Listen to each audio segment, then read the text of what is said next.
Здравейте отново. Това е втората част.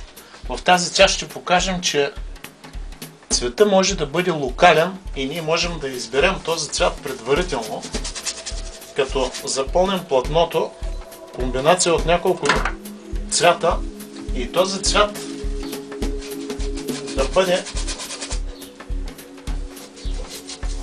съответстващ на основната тема, по която искате да работите.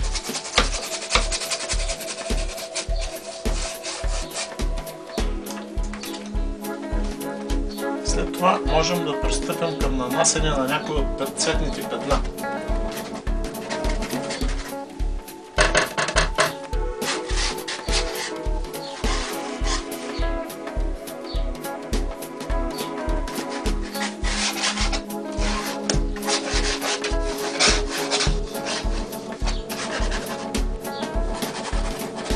Тогава биха се получили картини ето от този род.